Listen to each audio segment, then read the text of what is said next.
بسم اللہ الرحمن الرحیم، آپ دیکھ رہے ہیں ریل نیوز پاکستان۔ ناظرین، گلگت بلتستان میں ٹیکس کے نفاذ، خالصہ سرکار، گندم اور بجلی بحران کے خلاف انجمن تاجران اور عوامی ایکشن کمیٹی کی احتجاجی تحریک اپنے عروج پر ہے۔ گزشتہ سال دسمبر کی 28 تاریخ سے شروع ہونے والا احتجاج کا سلسلہ ابھی تک جاری ہے۔ سکردو میں اس وقت سخت سردی کا موسم ہے اور اس سخت ترین موسم میں سکردو کے باسی یادگار شہداء چوک پر روزانہ ہزاروں کی تعداد میں احتجاجی دھرنے میں شریک ہو رہے ہیں اور حکومت کے سامنے اپنا احتجاج ریکارڈ کروا رہے ہیں۔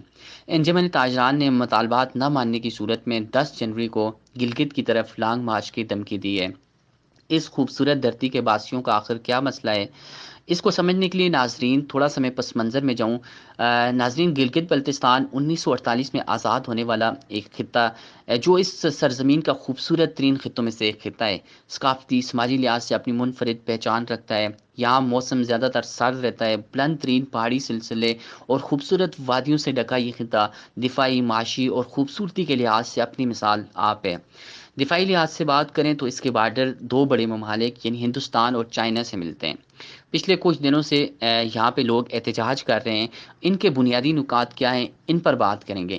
یہاں کی عوام کا جو سب سے بڑا مطالبہ ہے وہ خالصہ سرکار کا خاتمہ ہے۔ ناظرین، 18ویں صدی میں مہاراجہ رنجیت سنگھ کی لاہور میں قائم ہونے والی حکومت کو خالصہ کہا جاتا تھا، جس کی حکومت 19ویں صدی میں اس کے گورنر گلاب سنگھ کے ذریعے جموں کشمیر سے لے کر لداخ اور گلگت بلتستان تک پھیل گئی۔ سکھ شاہی دور حکومت میں تمام زیر کاشت اراضی کو بندوبستی کاغذات میں درج کیا گیا۔ خالصہ سرکار سے مراد وہ بنجر زمین یا ناقابل کاشت زمین ہے جو کسی کے استعمال میں نہیں بلکہ خالی پڑی ہوئی ہے، لیکن یہ کسی فرد واحد کی ملکیت کے نام پر نہیں بلکہ خالصہ سرکار کے نام پر قدیم بندوبستی کاغذات میں رجسٹرڈ ہے۔ کئی دفعہ حکومتی حلقوں کی طرف سے لینڈ ریفارم کے اعلانات کیے گئے، مگر وہ معاملہ ابھی تہ خانے کی نظر ہو گیا۔ گلگت بلتستان کے باسیوں کے مطابق کسی بھی عوامی زمین کو خالصہ سرکار کہہ کر اسے حکومتی تحویل میں لینا غیر مناسب ہے۔ اس کی مثالیں آپ کو گلگت بلتستان میں جا بجا ملیں گی، جہاں ایکڑوں کے حساب سے زمینوں پر گورنمنٹ کی تعمیرات نظر آئیں گی۔ یہاں کی عوام اس قانون کا خاتمہ چاہتے ہیں۔ ان کے مطابق زمین عوامی ہے تو کیسے اسے قدیم زمانے کے قانون کے تحت حکومت کسی بھی وقت تحویل میں لے سکتی ہے۔ ناظرین، یہاں کے باسیوں کا جو دوسرا بڑا مطالبہ ہے وہ اسٹیٹ سبجیکٹ رول کی بحالی ہے۔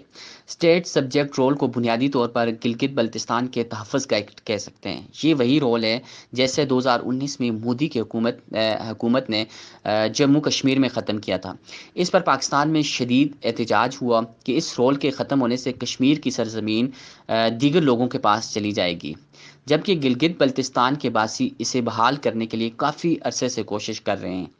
اس رول کے تحت تمام مقامی ملازمتوں، تعمیرات، مکانات کی تعمیر سمیت دیگر تمام مواقع کے لیے درجہ اول کے لوگوں کو ترجیح دی جائے گی۔ اس کے بعد باقی درجات کے ساتھ ایسا ہوگا۔ حکومت نے 1974 میں اسٹیٹ سبجیکٹ رول کو گلگت بلتستان سے ختم کر دیا تھا، مگر خالصہ سرکار جو پرانے زمانے کا قانون ہے اسے ابھی تک بحال رکھا ہے، جس کی وجہ سے یہاں کی آدھی سے زیادہ اراضی مقامی لوگوں کے ہاتھوں سے چلی گئی ہے، جبکہ آزاد کشمیر میں یہ رول ابھی تک بحال ہے۔ یہاں کے باشندوں کے مطابق یہاں کی زمین کسی غیر مقامی فرد کو نہیں بیچی جا سکتی اور اسٹیٹ سبجیکٹ رول اس امر کو یقینی بناتا ہے، مگر یہاں کی زمین ہر کوئی نہ صرف خرید رہا ہے بلکہ اس پر تعمیرات سمیت یہاں کا ڈومیسائل بھی بنوا رہا ہے، جبکہ دوسری طرف خالصہ قانون ختم ہونے کی بجائے اسی طرح بحال ہے۔ یہاں کی عوام کا جو تیسرا بڑا مطالبہ ہے وہ ہے کہ ہر قسم کے ٹیکس کا خاتمہ۔ یہاں کے لوگ ہر قسم کا ٹیکس دیتے ہیں، خواہ وہ سیلز ٹیکس ہو یا دوسرے انڈائریکٹ ٹیکس، صرف ایک ایگزیکٹو آرڈر کی بنا پر یہاں پر فیصلے ہوتے ہیں۔ یہاں کے باسیوں کا مطالبہ ہے کہ یہاں سے ہر قسم کے ٹیکس کا خاتمہ کیا جائے یا پھر انہیں مکمل طور پر آئینی حقوق دیے جائیں۔ اس کے بعد جو ان کا ایک بڑا مطالبہ ہے وہ گندم کوٹا کی بحالی ہے۔ وفاقی حکومت گلگت بلتستان میں گندم کی 16 لاکھ بوریوں کی فراہمی پر سبسڈی دیتی ہے۔ اب وفاق نے اس میں کمی کر دی ہے، جس کی وجہ سے یہاں گندم کا مسئلہ ایک بحران میں تبدیل ہو چکا ہے۔ یہاں کے لوگوں کا کہنا ہے کہ انہیں گندم اب میسر نہیں، لہٰذا ان کی جو گندم کا جو کوٹا تھا وہ بحال کیا جائے۔ ناظرین، گلگت بلتستان کے باسیوں کا ایک بڑا مطالبہ بجلی کی قیمتوں میں کمی بھی ہے۔ گلگت بلتستان میں بجلی کا محکمہ PWD کے پاس ہے اور سب سے زیادہ سرکاری ملازم بھی اسی محکمے میں ہیں۔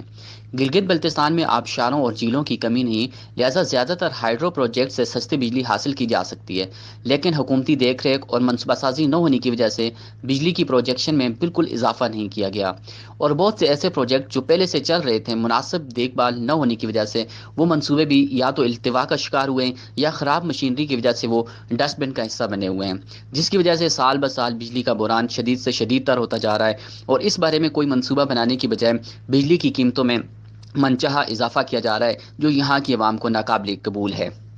یہ چند بنیادی مسئلے ہیں، اس کے علاوہ دیگر مسائل کی اگر بات کریں تو یہاں کے لوگ کہتے ہیں کہ لوگوں کے مطابق انہیں نہ تو چائنا سے ہونے والی ٹریڈ اور کنٹینرز کی آمدنی میں سے کوئی حصہ ملتا ہے، نہ سی پیک میں سے کوئی حصہ دیا گیا ہے، دریائے سندھ سمیت دیگر پانی کے ذرائع پر بھی کسی قسم کی ریالٹی نہیں ملتی، جنگلات اور سیاحت کی آمدنی میں سے بھی حصہ نہیں دیا جاتا، اور یہاں اعلیٰ تعلیم کے مواقع فراہم نہیں کیے جا رہے، نہ روزگار ہے، روزگار سمیت دیگر بہت سے امور ہیں جن پر ان لوگوں کے تحفظات ہیں کہ ان کو ان کے پراپر حقوق نہیں دیے جا رہے، یا معاشی لحاظ سے کوئی ایسا انفراسٹرکچر موجود نہیں ہے جس کی وجہ سے یہاں کا ہر فرد مجبور ہے کہ وہ دوسرے علاقے میں جا کر روزگار ڈھونڈے، دوسرے ملک کے دوسرے شہروں میں جا کے وہ کام کرتے ہیں۔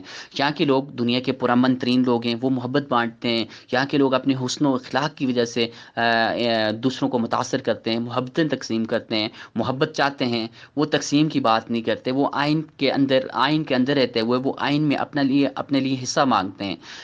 اب حکومت کو بھی چاہیے کہ وہ اس معاملات کو سنجیدہ لے، اور جتنے عرصے سے یہاں پہ جو لوگ احتجاج کر رہے ہیں ان کی بات کو غور سے سنیں، ان کے مطالبات کو سنیں، اور ان کے مسائل کو سنجیدہ لے، اور یہاں کے محبت کرنے والے لوگوں کے مطالبوں پر صدق دل سے غور کریں۔ دوسری طرف حکومت نے ایک خوشائن بات ہے کہ آل پارٹی کانفرنس بلائی ہوئی ہے احتجاج کے پیش نظر، تو حکومت کو چاہیے کہ وہ اس معاملے کو سنجیدہ لے اور ان لوگوں کی بات کو سنے، اور جو مسائل حل ہونے والے ہیں ان کو حل کرے، تاکہ ان محبت بانٹنے والے لوگوں کے چہروں پر ایک بار پھر مسکراہٹ آ سکے۔ اب تک کے لیے اتنا ہی، دیکھتے رہیے ریل نیوز پاکستان۔ بسم اللہ الرحمن الرحیم۔